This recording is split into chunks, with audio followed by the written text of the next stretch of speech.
Hello everyone, আসসালামু আলাইকুম। আজকে রান্না করেছিলাম গাজর দিয়ে ঝরঝরে পোলাও। প্রথমে একটুখানি ঘি দিয়ে নিলাম, সাথে অ্যাড করে দিলাম রান্নার তেল। তেলটা গরম করে দিয়ে দিব পরিমাণ মতো পেঁয়াজ। পেঁয়াজটা একটু নাড়াচাড়া দিয়ে অ্যাড করে দিব 2 টুকরা দারচিনি, একটা তেজপাতা ছিঁড়ে 2 টুকরা করে দিব।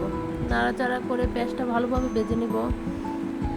পেঁয়াজটা ভালোভাবে ভেজে নেওয়া হয়ে এসেছে, সাথে অ্যাড করে দিব পোলার চাল। এটি আমি আগে থেকে ধুয়ে পানি ঝরতে রেখে দিয়েছিলাম। চালগুলো দিয়ে সাথে দিয়ে দিব কেটে রাখা গাজর, দিয়ে দিব পরিমাণ মতো লবণ, আদা বাটা আর জিরা গুঁড়া। আদা বাটা এবং জিরা গুঁড়া আগে দিয়ে দিলে এগুলোর গ্রাম থাকে না, তাই চাল দেওয়ার পরে এগুলো দিয়ে দিব। সবগুলো একসাথে ভালোভাবে নাড়াচাড়া করে নিব। চুলার আঁচ একটু লো করে দিয়ে অনেক সময় নিয়ে ভেজে নিব। ভালোভাবে ভাজা হলে পোলাওটা ঝরঝরে হবে। যখন পাতিলের নিচে লেগে আসবে ঠিক ওই পর্যায়ে আমি ফুটন্ত গরম পানি অ্যাড করে দেবো। চালের ডাবল পরিমাণে পানি দিয়েছি। ঢেকে রান্না করব বলক আসা পর্যন্ত। বলক আসলে চুলার আঁচ মিডিয়াম করে দিব। এই পর্যায়ে দিয়ে দিব 2টা আলু বোখারা, আস্ত কাঁচামরিচ আর কিশমিশ।